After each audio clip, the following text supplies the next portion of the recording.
JJB, en fait, c'est un sport à la base de soumission.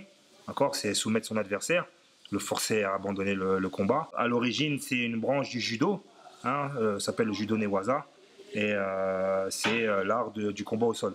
Donc c'est l'art de maîtriser l'adversaire à partir d'une position inférieure.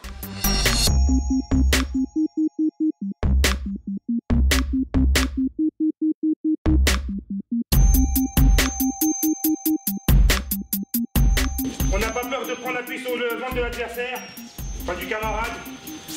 On fait un essuie-glace, un genou remplace l'autre. Ok? Et mettez-vous en position de contrôle, vous contrôlez les gars. Et 1,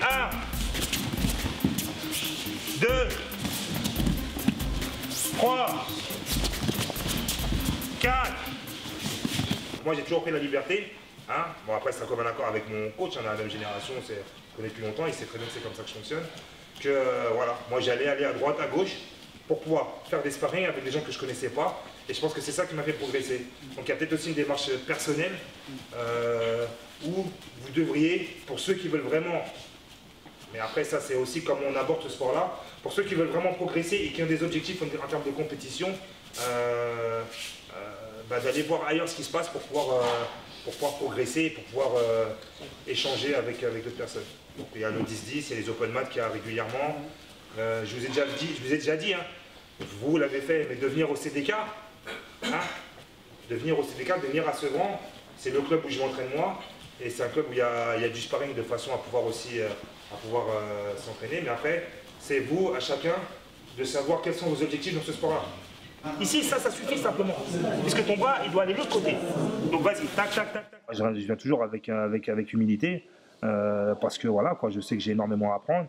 Et même en tant que coach, je pense que j'ai énormément de choses à apprendre en tant que coach.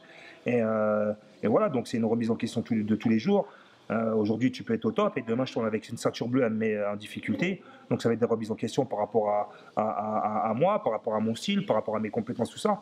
Donc, ça force en fait à travailler constamment, à se remettre en question et travailler constamment. Parce qu'il n'y a rien d'acquis en fait dans ce sport-là. En fait, moi, c'est un sport que je connais depuis un certain moment, puisque en fait, j'étais un peu fan de MMA à l'époque, hein, et notamment le MMA au Japon.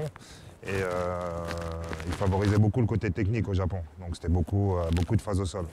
Ensuite, je me suis converti à l'islam et j'ai changé un peu de mode de vie, je fumais, tout ça. Donc quand j'ai arrêté de fumer, j'avais besoin de quelque chose pour pallier un petit peu au manque du tabac et je me suis mis à fond dans le jiu-jitsu brésilien.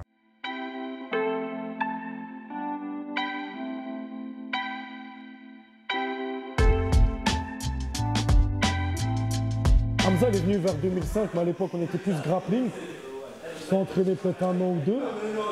Puis après il a arrêté, il est revenu vers 2012.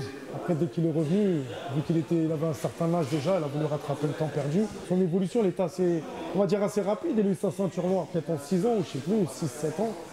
C'est assez rapide, mais vu, sérieux de A à Z, hein, entraînement le midi, entraînement le soir, compétiteur, rien à dire.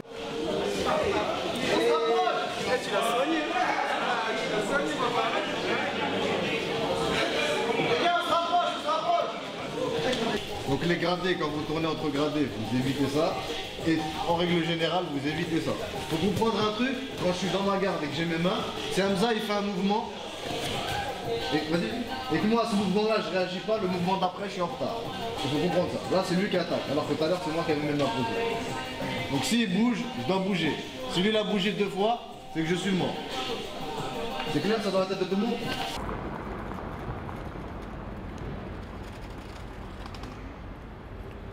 Tout tournait autour de l'entraînement, tout tournait autour de ce sport-là. Donc quand je travaillais, il fallait que les horaires du taf que j'avais me permettaient d'aller en entraînement. L'oseille que je gagnais, c'était pour aller faire mes compétitions. J'ai une femme qui est très patiente aussi, qui ne m'a pas demandé beaucoup par rapport à ça et qui m'a laissé plus ou moins pratiquer et faire ce que j'avais à faire par rapport à ce sport-là. Ouais, ça a été une certaine émancipation, en tout cas en tant que... humainement parlant, ça a été j'ai eu une certaine émancipation par rapport à ma vie que j'avais avant et je trouve que ça avait plein de positifs pour moi, quoi.